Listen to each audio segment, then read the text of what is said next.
Harley-Davidson of Guam. Visit our new showroom now located on Route 8 in Mighty. IP&E Fueling Excellence. McDonald's of Guam, I'm loving it. And King's Restaurant, located in Tamuning and Dededo. Always open, always local.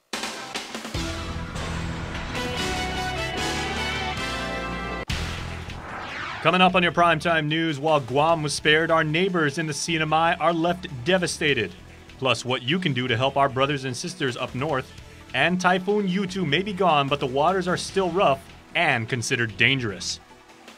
Hafide and good evening, everybody, as we bring you what has been an extraordinary last 24 hours of regional news. As while our island was spared from the devastation of Super Typhoon U2, our friends in Saipan and Tinian bore the brunt of one of the most powerful storms in the world this year. The Saipan airport has been closed and power is still out, but communications are almost back to full strength. Our top story is with Nestor Lecanto. Parts of the Saipan airport were heavily damaged by the storm. Commonwealth Ports Deputy Director Bill Camacho says flight activity has been suspended until further notice, and there is no timeline yet for reopening as they are still making assessments. Power poles were toppled throughout the island, no estimates yet for restoration, but vital communication service remains. Jim Olerking is CEO of IT&E, the CNMI's local phone service provider. We've been able to keep the network up pretty well. Our landline network is entirely buried and we get power from the central office, so it survives typhoons well. They're also setting up charging stations at IT&E locations while the power remains out, and the company will continue to coordinate with emergency service providers throughout the recovery effort. We've been working directly with FEMA, Red Cross, and Homeland Security on different things we could provide them during the typhoon, and also lining up the ongoing support that they're going to need for supporting the community afterwards. Docomo Pacific also says its mobile network remained operational throughout the storm, and the company is also working toward full restoration. Meanwhile, shipping company Matson will resume weekly service to Saipan Friday morning, departing at 10 a.m. Company Vice President Bernie Valencia says the normal Wednesday departure was delayed by the storm. She says they'll also be carrying relief goods from local charity groups organized by the Ajuda Foundation. Matson is also donating a container of water and ice. For Guam's News Network, I'm Nestor Lecanto. All right, Nestor, thanks so much. Well, Mother Nature's wrath arrived in the form of a direct hit about 70 miles to the north of us on the island of Tinian. Dozens of people there had to be rescued and brought safely to emergency shelters. Officials spent most of today assessing the destruction, as Nick Delgado has our next story. The monster storm left its mark on the islands north of Guam. I can report to you that Tinian has been devastated by Typhoon U2. Tinian Mayor J.P. San Nicolas says the destruction is widespread. The island of about 3,000 people devastated and its critical infrastructure compromised. Power and water completely knocked out and the distribution system destroyed. By midday Thursday, more than 30 people had been rescued and taken to emergency shelters at the local schools. The access to several points throughout the island is very limited. Therefore, we have deployed heavy equipment through DPW, and we're seeking out also through the private sector so that they can go out and start pushing debris aside so that we can have access to those critical points throughout the island. Their municipal operations center running on generator power. At daybreak, some roads were covered in water. Well, at least they cleared some of the roads. Whoa, smokes, look at all the glass.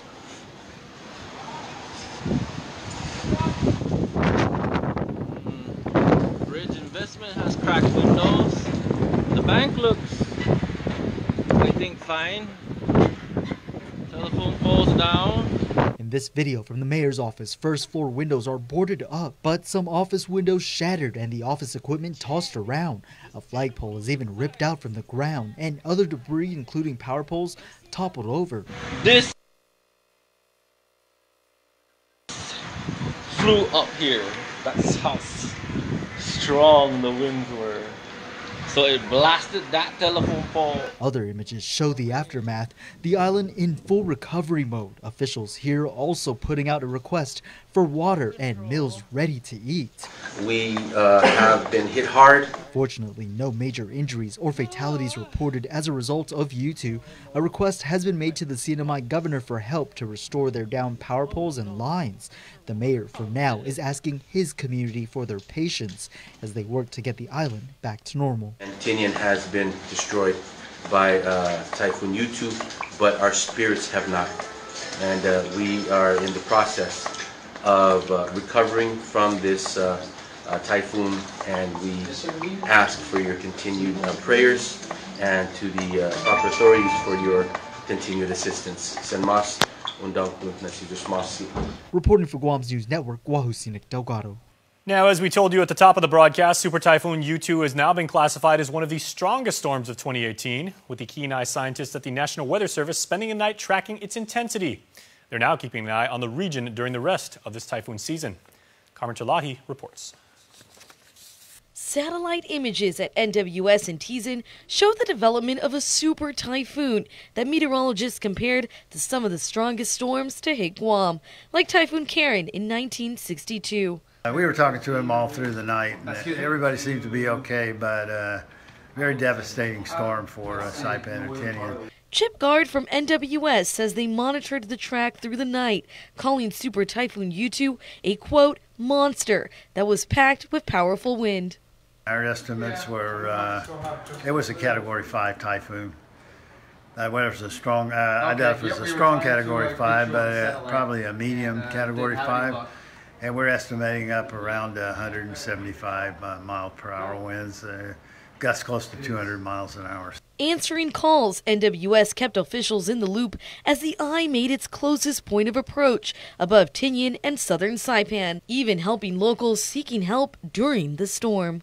Even people called in to get information about the storm, you know, that were huddled in their houses with the roof blown off and stuff like that. So we're able to, you know, tell a lot of people what to do and also work with the emergency people up there, the first responders, on when they could get out and start doing rescue work and assessment work.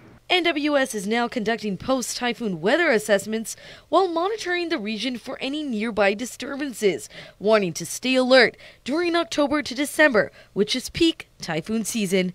Reporting for Guam's News Network, I'm Carmen Victoria Terlahi. Our team coverage of Super Typhoon U2 continues, as although most of your fellow Guamanians admittedly slept soundly through last night's passing of the Super Typhoon, Guam's chief executive urges residents to look north and to stay prepared because it is still typhoon season. Here's Crystal Paco with our next report. As of 10 a.m., it was condition of readiness for here at home. We're back to business as usual with the government of Guam. Governor DeCalvo briefed media after his early morning assessment. With no major damage here on Guam, he urges residents to look to the north. They've been hit with a Category 5, Saipan and Tinian. This is catastrophic in nature.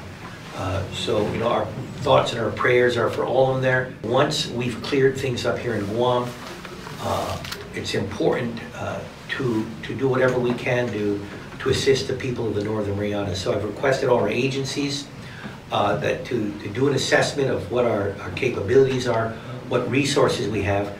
I've appointed Guam Homeland Security Civil Defense to be our main conduit in terms of dialogue and communication with the government of the Northern Marianas. He also urges residents to buckle down for what's expected to be a very eventful typhoon season. Whatever we can learn from the devastation of a Category 5 hitting the Northern Marianas can be applied for Guam as we look towards preparations for the future as well. Because you never know. What happened over there could have happened to us. We are now in an El Nino period. Again, talking to the National Weather Service, it's going to be busy. October, November, and even December. So what you've seen and the near misses we've had, the hits that we've had, what has just happened in the Northern Marianas, we're still early in the season. It's going to be, you know, 2018 is going to be a very busy year in terms of storm formation. So we gotta look and ensure that for the island of Guam, that we're prepared for all types of events, including a Category 5. Reporting for Guam's News Network, I'm Crystal Paco. And now to the question that thousands of you young people and probably some parents have been waiting on. Will there be school tomorrow? Well, the Department of Education officials have announced that there will be classes on Friday for all 41 public campuses. 11 of those, however, will release early as a part of the regular DOE early release schedule in preparation for visits for accreditation.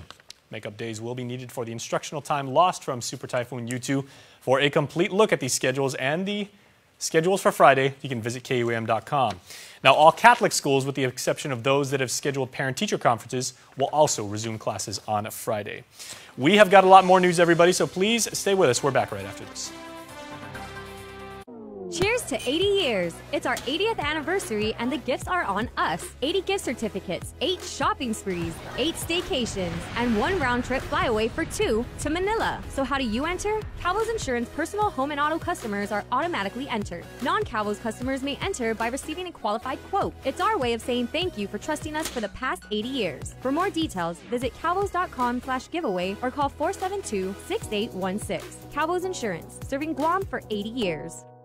This bill is very anti-quality of life because it does not consider the expense that the family will incur as a result of mandating treatment that most likely will not result in a quality of life outcome for the infant. Leon Guerrero testified that the quality of life of a child that survives an abortion is not worth the medical treatment.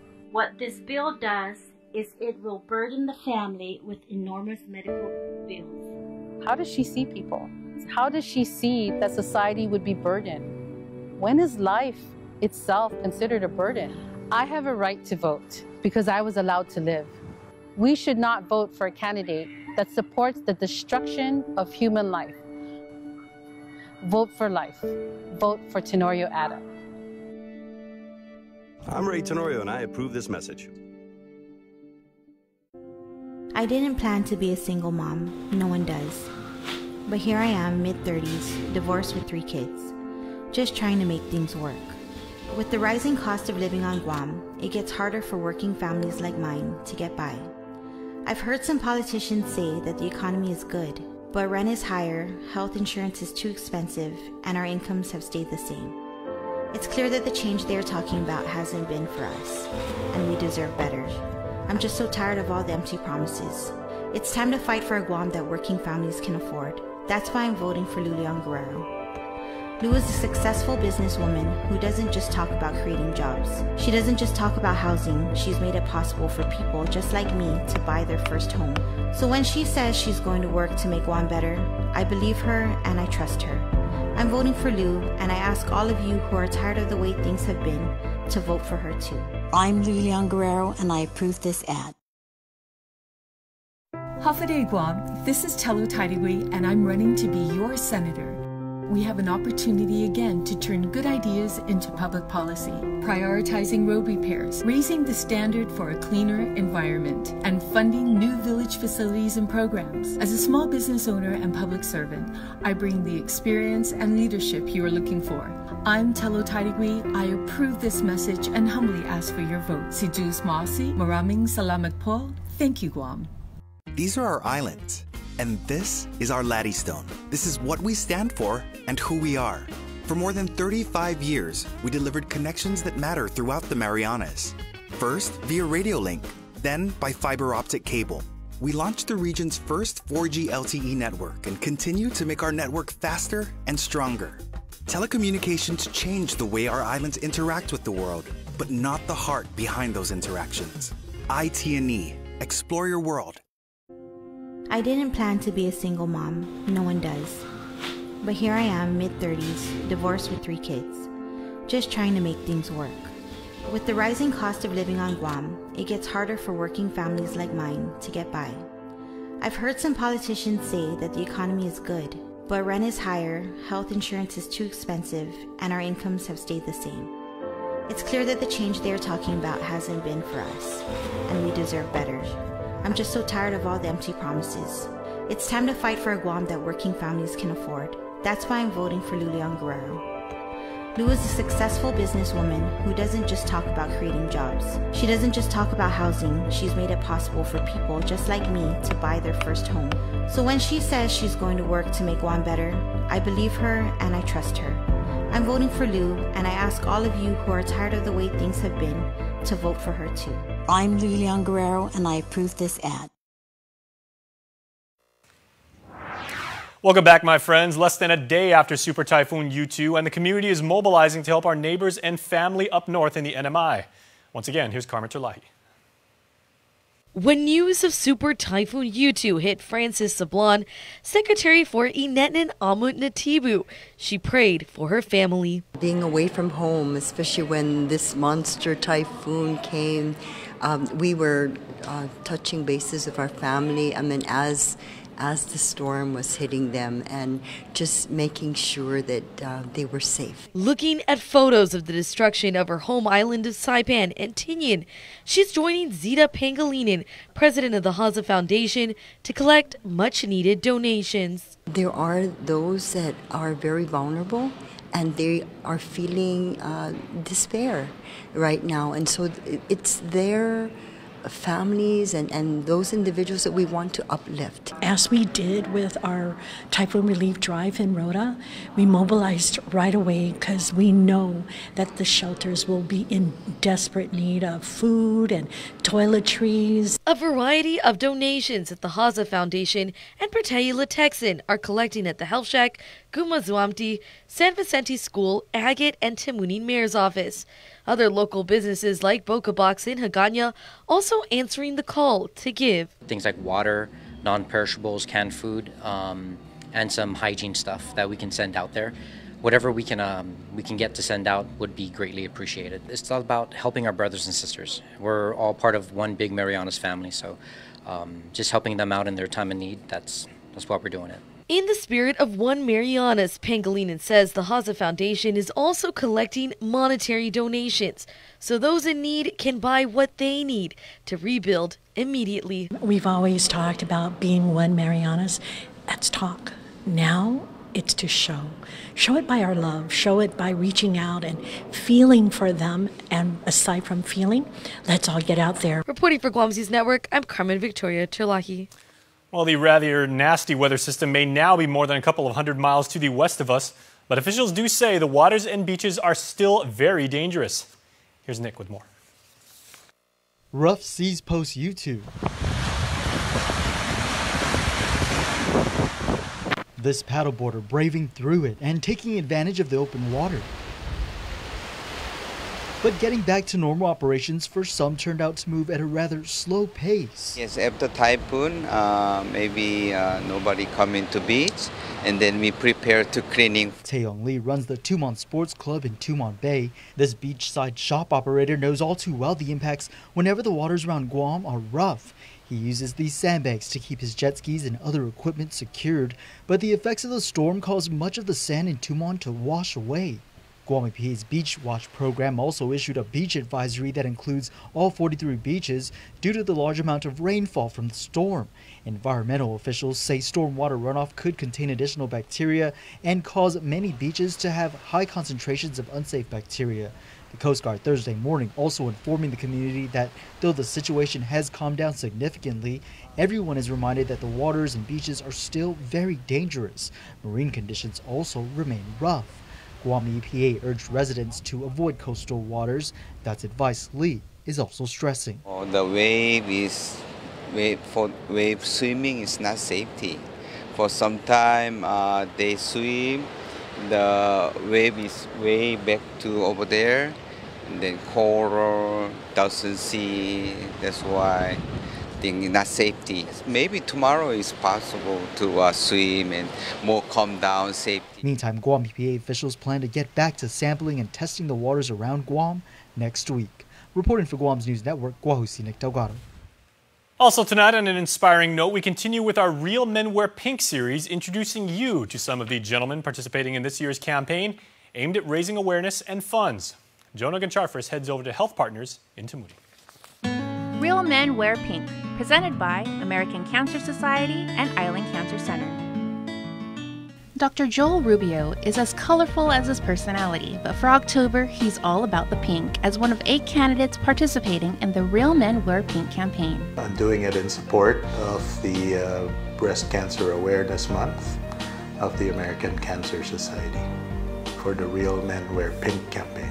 Dr. Rubio is an endocrinologist, a hormone specialist. We know breast cancer, at least to a large part, is hormonally related. I also treat a lot of thyroid disease patients. We'd like people to know that there is actually an association between thyroid cancer and breast cancer. For the good doc, he is no stranger to cancer. His maternal grandmother lost her battle a while back, and a close family friend, also diagnosed with breast cancer recently, underwent surgery and chemotherapy. 2 years ago, we had quite a scare with my wife, and thank God, after the workup and the biopsy, that was benign. Thank you, Lord. Thank you, Lord. The possibility of his wife having breast cancer scared him, admitting it was an emotional roller coaster. That's why they call it the Big C. It's incredibly scary. And I tell you myself, I was depressed for a while until we got all the negative results in. As part of the Real Men Wear Pink campaign, Dr. Rubio is raising awareness about breast cancer. Screen early, detect early, make the diagnosis. If there is a diagnosis of cancer, it's not a death sentence. He says if detected early, it's sometimes a matter of simple surgery. Beyond that, there's effective chemotherapy and radiation, dietary therapy, and natural healing therapies. A lot of hope for cancer patients. Real Men Wear Pink, presented by American Cancer Society and Island Cancer Center. Do stay tuned, because when we come back, tonight's installment of KUAM Game Changers. I didn't plan to be a single mom. No one does. But here I am, mid-30s, divorced with 3 kids, just trying to make things work. With the rising cost of living on Guam, it gets harder for working families like mine to get by. I've heard some politicians say that the economy is good, but rent is higher, health insurance is too expensive, and our incomes have stayed the same.